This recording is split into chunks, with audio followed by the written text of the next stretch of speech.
Welcome to the series of Ban It Now! It's time to get rid of it, where we get rid of stupid cards that just shouldn't be here. And this is going to be better than my last project video. This is going to be good. So this is going to be like legitimate predictions. We're going to have to do it one at a time because the ban list is... but we have to be like, ban it now! This card is evil. And this card is scary and haunted, so it makes it that much easier. But look at this. So it's a Baron, right? Now, as I've said in the past of my videos, like this 0, 1, 2, 20 complex, 12 gate. So every time we go to 12 gate, we're able to figure out things that are just crazy. That's another reason why you have DE for D. I've already explained how you could take an E, make it a C, make it a G, all that kind of nonsense. But so D, DE. D's. But like DE, the bar, sometimes it makes you sick. It makes you like, because it's so accurate. But like N, because N's can flip to be used. They have the whole run concept. Okay, and not only that, we got bar, which bar has an R in it. So we have basically the whole entire thing to Pokemon Run Away, but we also have we have the Mole-mania stuff with it too. But yeah, so that's all the creepy stuff. That's not all the creepy stuff. There's more creepy stuff to it. But okay, Baron's Pizza is that's a nickname I gave it. I gave it Baron's Pizza because I don't like saying Baron de Fleur, Baron de Fleur. Instead of that, I'd rather say Baron's Pizza. Okay, so why is it ban-worthy, okay? Why is it ban-worthy? Well, it has a very generic effect. It's generic to bring out. You just need a tuner. That's all you need. All you need is some tuna. That's all you do. You just need a tuner. And guess what? You got this card, and it's out there. And it's like... every deck is using it, and don't lie to me. Every deck is using it any chance they get just to get one more stop so they can get another turn. Okay, so the easiest way to get another turn in Yu-Gi-Oh! Is just to get a generic negate. So as soon as you get a generic negate that goes against card activation, okay? Because you want to go against card activation. As soon as you go against card activation, that's always good because spells are activation. Okay, effect monsters activation. It's just a bunch of activation steps. It's really frustrating to deal with too because now, can you make a mistake, negate the wrong thing? Yes, but most of the time you will not. And most of the time, even if you do make a mistake, you ready for this? Even if you do make a mistake and you negate the wrong thing, you're still going to end up getting your turn. And that's all that matters, is that you're getting to the turn. That is 100%, it's the most evil thing about this card. It even has another evil effect. What makes a card ban worthy is when it has another annoying effect to follow up with. Okay, so even though its effect is already broken, the next effect that's coming with it is also and the generic material just doesn't make it any better because it's generic. Now if it had to have 3 monsters worth, sure, but this is just oh man, this thing doesn't have any synchro conditions on it, so it's just easy to bring out. It's definitely something you're always thinking about going into because you need a negate right away. But here we go, standby phase. Okay, so even though it's a standby phase, it's actually a pretty decent standby phase. I mean, anything that's a level 9, or below, you're basically bringing out of your graveyard. Now, You'd probably make the advance, but what about my dimension shifter? What about my haunted? What about my call by the grave? What about this?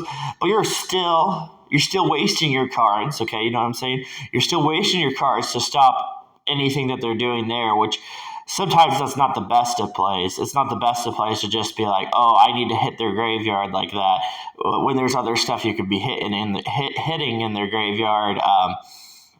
And sometimes, even though they get this standby revival phase thing, it's not necessarily like the climax. It's not like the climax of you wanting to stop. But I will say, though, just getting 1 through 9 and you're reviving a monster 1 through 9, we have Exceeds, we have Leak Monsters, we have Fusion. Yes, Fusion, because Fusion Monsters, oh my gosh, it's Baron DeFleur is just an easy ban this card. It really is. It's an easy ban this card. It's so like it's a tribute summon. You know what I'm saying? Like a standby phase tribute summon. Like okay, and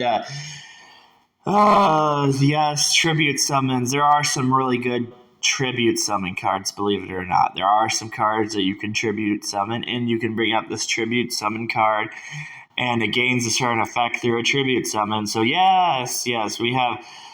It's helping out too many things, man. It's helping out like Earthly, and Earthly is a very, very, very rogue deck, but if it could get its stuff and it could get its things going, So, oh my gosh, and then tributing tributing pendulums, the tribute pendulum, go to the extra deck kind of thing. Oh my gosh, dude. Baron DeFleur. Oh my gosh, Baron Pizza is not even like the best frozen pizza. If you're gonna have to eat frozen pizza, Baron Pizza is not even like the best. But I do know that Baron Pizza, I believe, is like it's a cafeteria food. Yeah, it's a cafeteria food item, like cafeteria pizza.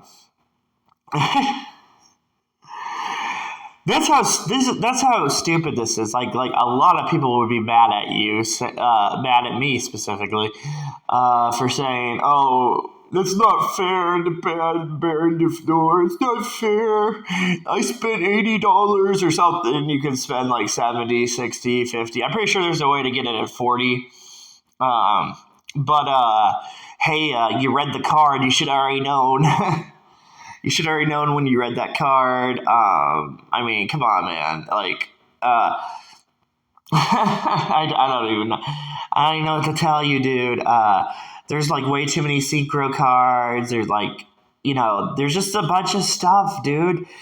And Barone, Bone. Like throw me a bone here. This card. Oh gosh, it's good.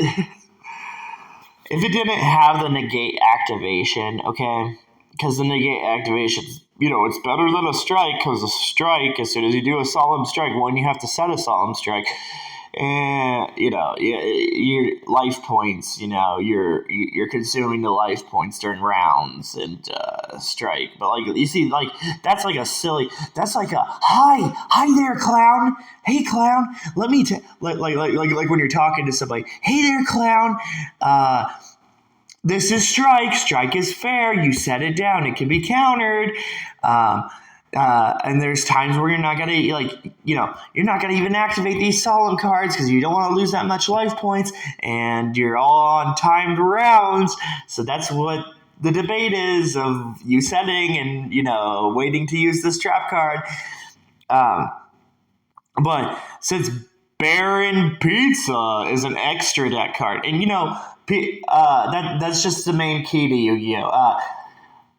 It's a hard debate between drawing cards, okay? So drawing cards, and the other hard debate in Yu-Gi-Oh! Is the extra deck, because the extra deck is your 15 card deck anytime you have to access kind of thing.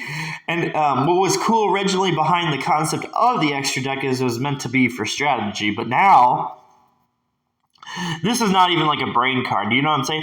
A card that needs to be banned is a card that has no brain power. You know what I mean? Has just like no brain power. And yes, this card has no brain power. It doesn't have a requirement of other cards you have to use to summon and bring it out. So to bring this card out, you can use practically almost anything, and you have a tuner. And guess what? You have this card out. Standby phase is it is an interesting mechanic, and especially when this card just it has an ability to give you another turn. Basically, that's what it all boils down to. Is it's just giving you another turn. There's ways around this card, but still you'd make the argument that once you've gotten around this card, you've wasted a card. You know what I'm saying? Like you've wasted enough cards. Your hand better be really good. It better be a good hand because you wasted some good cards just to get this thing off the field. And most of the time, you're going to want to banish this thing, okay? Yeah, you're definitely going to want to banish this thing. There is ways to bring this thing back. So, yeah, you have to, we have so many things. You have to banish it. And even, like, the idea of compulsing it is probably not a good idea either. Because even if you compulse, it's just returning to the extra deck, of course. Well, compulsing there's moments where compulsing can work. But yeah, of course we have ways of equipping cards too, so okay, there's that argument of how you could equip it, like you could take this evil card and get it turned into a material. There's ways of that too. Let's go into like something so typical of like, Sky Strike. like Sky Striker already has to use their they have to use their card to like just take it over, kind of thing.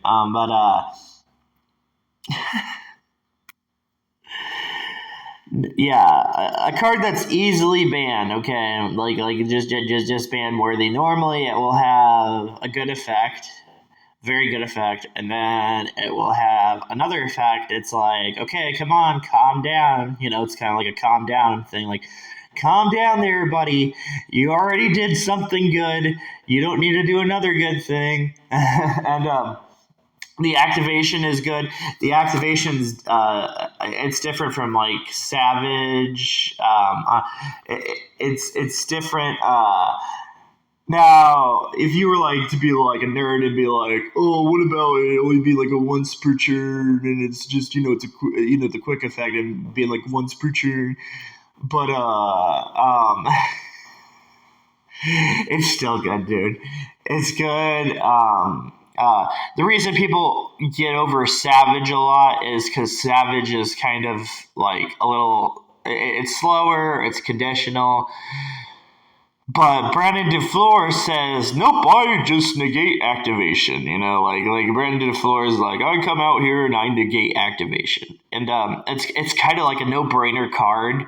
It's like any Yu-Gi-Oh player be like, oh, I need to have this card,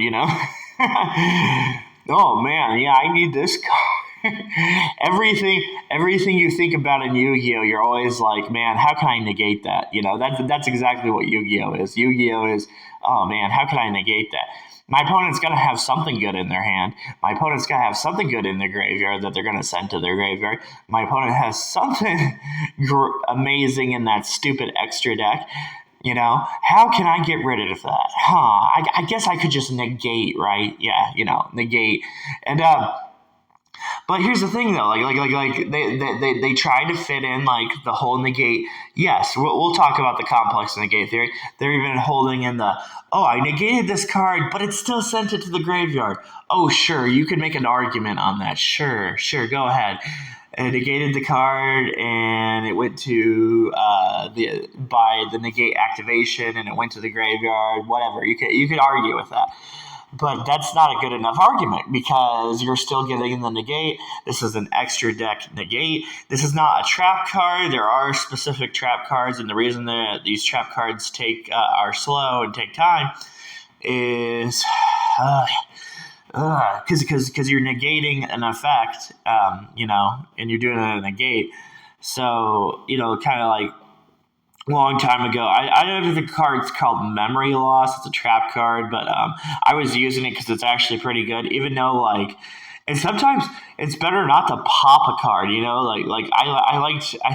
don't think it's called Memory Loss, but it's a trap card that just negates the effect. Doesn't kill the monster, but it negates their effect, and that's even a better sequence because sometimes. If you put a card in the graveyard, they're still banishing, they're doing all kinds of stuff to bring out other stuff. So, and that's where that complex argument will come from the oddball who's trying to stick up for this card. Because there are oddballs that will try and stick up for this, and I'm just like, no. It's kind of negate is always king in Yu-Gi-Oh! It is like negate. Stopping your opponent from doing stuff. Kashtira's tops Kashtira is just stopping your opponent from doing stuff because of Fenrir and all the other stuff. Super Heavy Samurai, no different, trying to stop your opponent from doing stuff. Going for wombo combos and bringing out cards that just keep on doing a combo with another combo until they get past all your stuff, and then they're like, oh no, now it's time for me to play. Which, yes, I am saying that they are both solitaire. Yes, they are helmet. Yeah, they're both helmet. I do have a little respect for the Kashtira player, though, because they have to be patient. And if they're not patient, that's the difference between a good Kashtira player and a bad Kashtira player. But, still they're playing solitaire, Still they're playing solitaire. They're playing helmet solitaire. What was the other one? There's the other one. That other one. Oh, Branded. Branded will never get to top 2 or top 1 though. Branded will probably it will get the top 2. Yeah, Branded could get the top 2, but for Branded to get to the top 3 or 4 will always stay around top 3 or 4. But when it gets to it could get the top 2. It could get the top 1. It could. Yeah, it's just because Branded Fusion's too good of a card. Yeah, it could get number 1, but most likely it's just going to be number 2. But guess what? Branded uses Baron de Fleur. Every meta deck is using Baron de Fleur. Even that son of a gun sprite. That son of a gun sprite deck is using Baron de Fleur. I believe even Flunderies. I believe somewhere a Flunderies player is saying to themselves, how do I bring out Baron de Fleur because of all my other stuff that I can't do now? Sky Striker players definitely want to have their Baron de Fleur out, But hero players, man, I'm telling you, hero players, even a hero player, because we had that top of that hero player. Hero players are looking for ways just to bring out a synchro, just to bring out Baron de Fleur.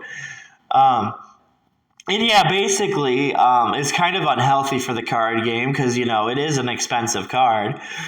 This card is expensive. It's not too expensive, but it is still a pricey card. You're still going to be spending some money on it, and that's the reason you're spending money on it, because it's just the whole, the dumbest way, if you don't understand any of this nerd stuff, the dumbest way to say it to you is oh, dude, it's like Pot of Greed, if somebody said you could play Pot of Greed in this format, what would you do? You'd play Pot of Greed. If somebody told you could play Graceful Charity in this format, what would you do? You'd play Graceful Charity. And yes, it goes to the thing of all these decks have Ash in them. All these decks have Ghost Ogre Snow. All these decks have Nibiru. All these decks have just when you see a bunch of deck with the same thing over and over and over again, and everybody's playing the same thing. which is like the whole zoo thing. If you go back in time, the whole zoo format where everybody was playing zoo, but and a lot of people were playing Necros, and a lot of people were playing Burning Abyss too in the past, but yeah. So a common thing you need to see, okay, a common thing you need to see with not just hand traps, extra deck is. And that's why I talk about access code talker, because you could try and lie to your face until you're purple, and you probably die yourself into laughter. You'll die yourself into laughter when you say like, "Oh, come on, how many decks have access code talker?" And then you really look at it, and you're like, "Yeah, a lot of decks have access code talker. A lot of decks run access code talker, and if they're not running access code talker, they're running the other negate." Oh my gosh, your typical goddess negate goddess, you know what I'm saying, like goddess negate, but that card's not even really that good anymore. Now goddess gets ran over, so like people go to other cards opposed to what goddess is. But you see, like goddess is not like Baron de Fleur. Baron de Fleur is just obvious. Get off of my meta game, get banned. Baron de Fleur needs to get banned. But and that's Goddess is a good example. It really is, because Goddess is like, oh, whatever, it gets its negates. You don't care as long as you get it to negate, and then you just run it over. And then they've wasted all their materials, and you just ran over. And that's why that card would probably never, ever be touched, because there is a punishment to it. See, Baron de Fleur does not have a punishment. Baron de Fleur will not lower its attack points or its defense points. Baron de Fleur has many punishments. But goddess, you can definitely get over. And there's even some players that will just put goddess up to like a few negates because they don't want to waste all that material into it, So yeah, you still see goddess in deck profiles. You do. You see. Depends on what deck profile you're looking at, but people are still looking for ways to bring out goddess. But goddess is just not good enough. That's why you haven't seen too many goddess. You've seen you've seen just like mainly your typical Baron de Fleur and access code talker. And there was even a guy. I forget who he is in the Yu-Gi-Oh community, but I don't even mention channels most of the time anyway. But he was talking about how much he hated access code talker. And yes, you will hate access code talker. Access code talker needs a very good detailed breakdown. I have to think about that one. But access code talker. Okay, so even when you're like, okay, I'm not worried about access code talker. Okay, so you're going into a tournament, you're like, well, I'm not worried about access code talker. But then the person plays access code talker off the one mistake you did. So you did a mistake somewhere, okay? So somewhere you did a mistake.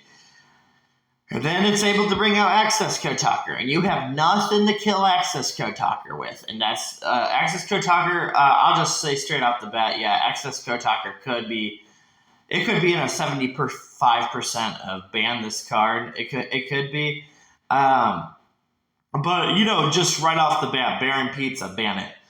I mean, you get the answer right away. You get the answer right away. Ban Baron Pizza, but access code talker is it sneaks around there to where it's this card might need to be banned also. But it's because the scenario. But you can have good scenarios of access code talker where it's fair. If your opponent's gonna summon a bunch of nonsense out, then you obviously need to have a nonsense card to deal with all that nonsense. So, and there is ways around access code talker. Baron de Fleur, though, for the most part, Baron de Fleur comes out and says, "Nope, buddy." Baron de Fleur comes out and does its thing. Because all the time in Yu-Gi-Oh, you're doing the dumbest thing ever, which is activation. So you're dependent on activation in Yu-Gi-Oh. Access code talker comes out, you still have a chance to come back and win. See, and those are two. That's a very strong comparison right there. So Access Code Talker, yes, Access Code Talker can win games. Okay, so it can win games, but Baron de Fleur is basically a guarantee of winning games because you're taking away their activation. So you're taking away the idea of them activating cards, but the Access Code Talker you can actually have a churn. If your opponent doesn't know what they're doing with Access Code Talker, you can have a churn. Now, that's why Access Code Talker does get in the ban topic debate, is because Access Code Talker, to give you another churn, is most likely, sometimes it's not going to happen, but sometimes it will give you another churn. So Access Code Talker, it always has these ban topic debates. There's debates, but you see, it's a 50-50. Access Code Talker is 50-50. So there's some evil sides to Access Code Talker, but then there's some sides where you're like, oh, I want them to play Access Code Talker, because as soon as they play Access Code Talker, I have a clear way of winning. There is a chance I still have of winning. But Baron de Fleur comes out, and you're like, okay, I lose, whatever. and you really do, and you hate it because you like scoop. You'll scoop, and you'll be like, oh, whatever. There's still a way I could play around Baron de Fleur, but I don't think it's even. And then like. And it's funny because that's just the truth. If you're a smart Yu-Gi-Oh player, you'll be like, oh, yeah, I think I could get past Baron de Fleur, but then you just can't. So then you scoop and try and go to the next round. And hopefully you can stop them from doing that. and that's just how it crumbles. Baron de Fleur is very, very annoying. It has that moment like, oh, wait, there is something I can do against this card. And then you're like, and then you start reading all your cards and everything, and you're like, no, I can't do anything. All right, well, let's go to the next round, So just a swag card, just a pure swag, man. Gangster card, very gangster card. I didn't even like it when it debuted because, like, everybody was like, oh, it's not doing that much. And I'm like, oh, not yet. Whatever, it's doing stuff right now, you clown. What are you talking about, dude? It's doing stuff right now. It may not be. When it first came out, it was like, oh, it's still there. And then only in the future it's going to get better because it has other cards around it. And it was still doing tops when it debuted, because when it was slow when it debuted, but it was still getting tops. And that's the thing. A good card will always be good. It's still able to get tops even when it doesn't have all of its, full resources. So a very good card is right off the bat going to start good, and then it's going to get better and better and better and better.